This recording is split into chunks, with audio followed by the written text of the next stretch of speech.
Hi, everyone. This is all about the Shanghan Lun today and other classical texts. Now, I'm going live today on this week's Live Wednesday here at ShinKyu University, just a little bit late.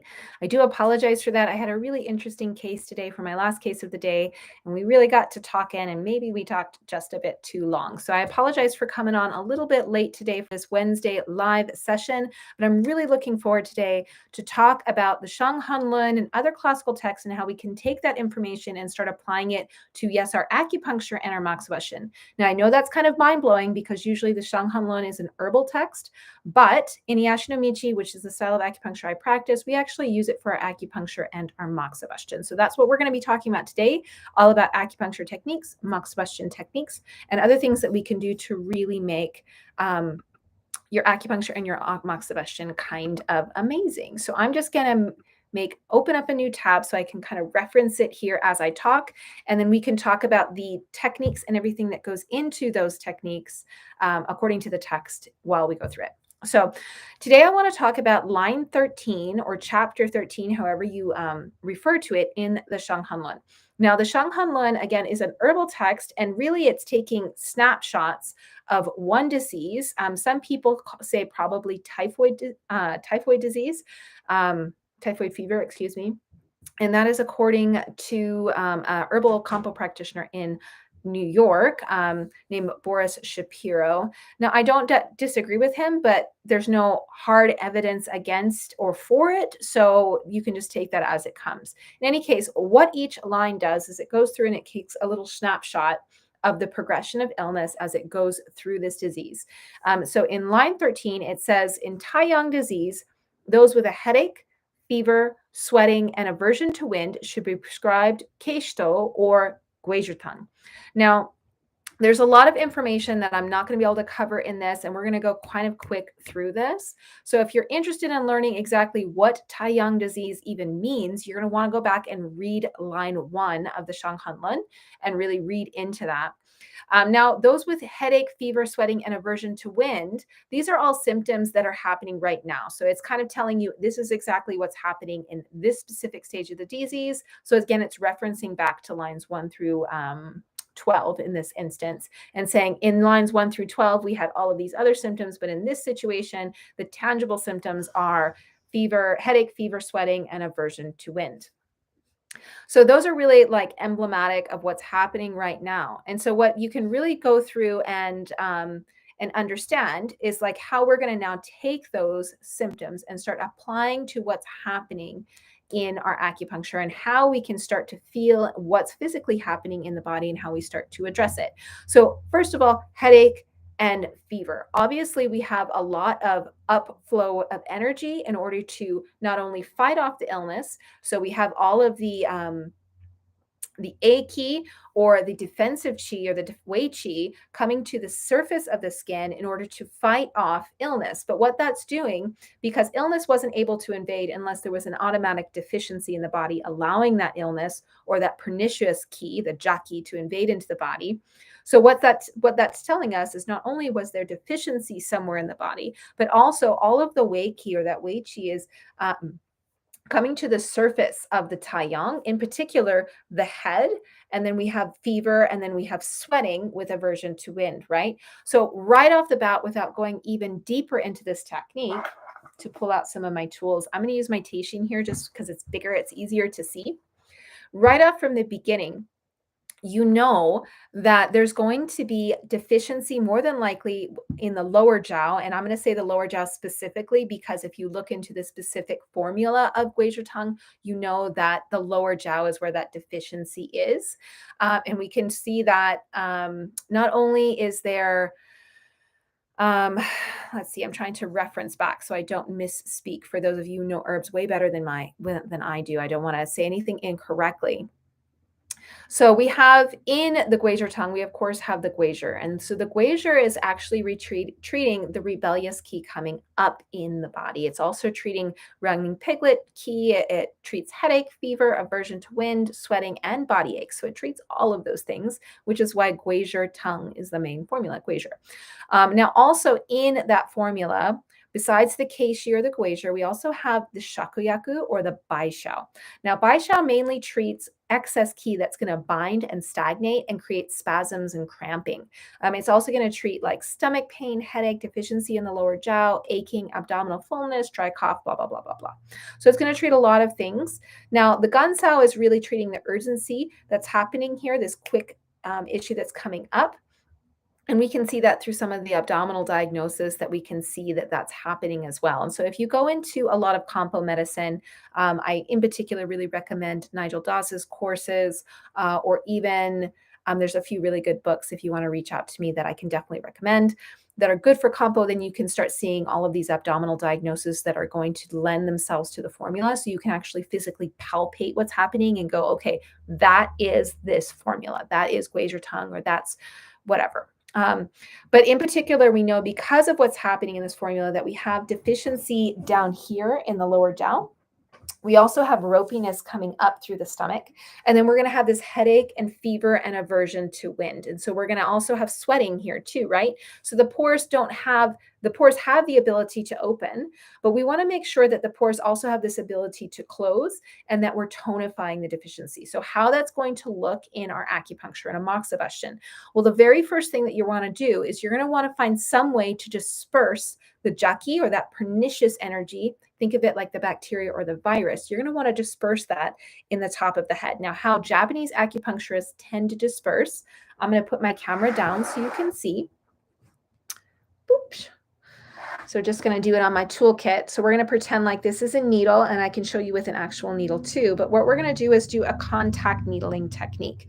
Now, this is called sanshin in Japanese, which just it's pretty much this technique. There's a lot of different kinds of sanshin. Essentially, we're placing the needle, twisting and pulling out, placing the needle, twisting and pulling out. And then with my oshide, my left hand guide hand here, is really trying to find the places that I'm going to find that pernicious chi at and very quickly pull it out.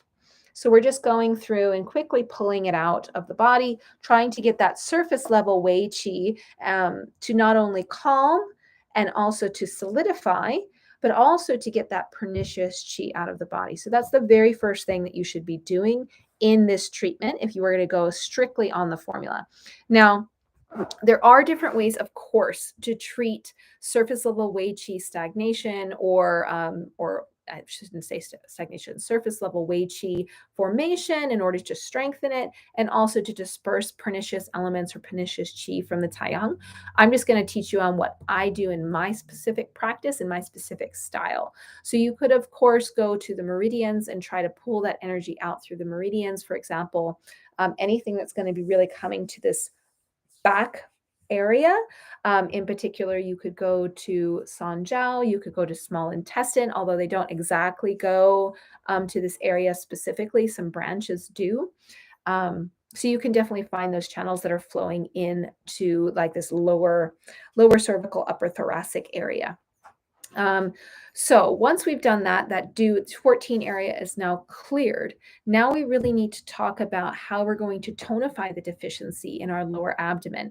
So, and I didn't mention with my moxa up top, you can of course do some dispersive cones with your moxa. And so what that means, for those of you who don't know the difference between tonifying and dispersing moxa, that means you're going to have a little bit of hot moxa.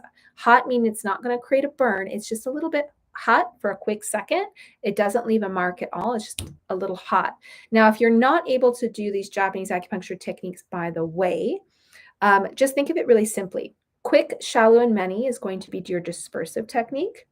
Slow, deep, and few, these are tonifying techniques. So if you want to just insert your needle and then pull it out, that is by definition a dispersive technique. If you insert your needle and leave it quite deeply, one needle, maybe two at the most, then that is by definition a tonifying technique. So even if you can't do all the fancy stuff, I'm pretty sure you can insert a needle and leave it, or an insert and leave it and take it out. And with your moxa too, doing something that's really quick and hot, usually for most people is not as difficult as doing something that's nice and warm, which is the definition of a tonifying moxa cone. So when we come down to the lower abdomen deficiency, we're going to actually palpate for the deficiency in the lower abdomen. And then we're going to either insert a needle and maybe retain it, or we can insert a needle and do a lot of manipulation for it. I think for most people, inserting the needle and just retaining it is the best plan.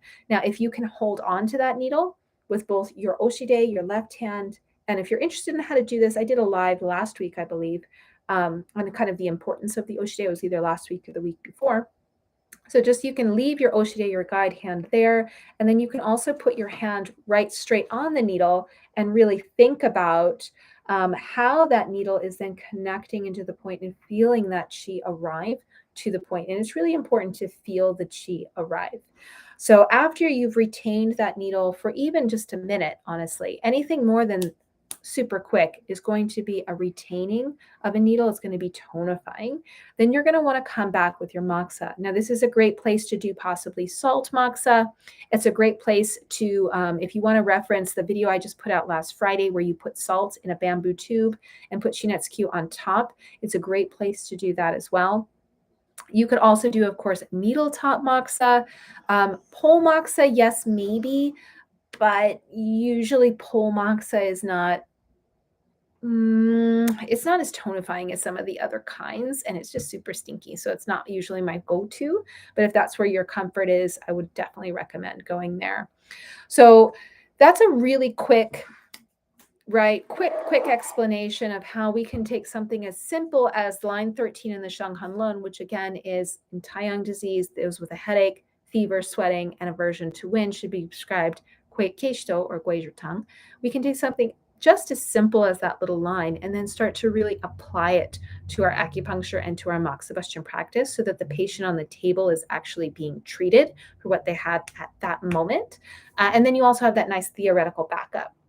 So a few words of caution here. First of all, nothing ever presents like it is in a textbook. Absolutely nothing, never, ever, ever. It's very rare where textbook presentations ever happen. And for those of you who are very senior practitioners watching this, you definitely know that. Textbook rarely happens. One of my good friends, Erilyn Truitt, acquaintances, we do live in different states. So what he often says, quoting his teacher, is points that are good for the book, points that are written in the book are good for the book. Points on the patient are good for the patient. And I completely agree. So you just want to make sure that you're treating what's on the patient and don't get too stuck in what the classics are saying word for word, line for line. You need to be able to apply it liberally to what's happening on your table. So that's number one. Number two, it can be really confusing and really daunting, I guess you could say, and also very difficult to take the classics without someone who has a little bit more study behind them, a mentor of some type, to take those classics and then start really applying them. So if you're really interested in studying the classics, no matter the classic, I highly recommend you either come to someone like myself at ShinKyu University and start that lifetime membership, or that you find a mentor in your community that's really willing to take you on every single week. Because that's really what's needed in order to get your understanding to the level it should be, is that consistent learning, consistent content, consistent feedback. That's true of techniques, and that's true of applying classics to the patient on the table. All right, so that was a really quick, really spoken fast live video. Again, it's a little bit late here, so I'm sorry that I'm rushing through a little bit. If you have any questions, I would love to answer them. Please put them in the comments below. I would love to talk to you about this more. I'm really passionate about Japanese acupuncture and moxibustion, and I love researching things for my students and for other people. So please do put it below, and if I can comment and answer that accurately, I will. And then the other thing is, don't forget to like, subscribe, and hit the little bell to be notified of future videos coming out here all about Japanese medicine. And also on Wednesdays, every single Wednesday, I do put out a live, depending on how my clinic is that day. It might be a little bit earlier or a little bit later, but I do try to show up every single Wednesday if I can, to come on and give you guys a forum to ask questions if you're able to hop on live with me, or afterwards after it already goes live. All right, so that's it for today here at ShinKyu University. Remember, if you're interested in joining and getting that mentorship, there's a link in the description box below. And until I see you next time, happy practicing.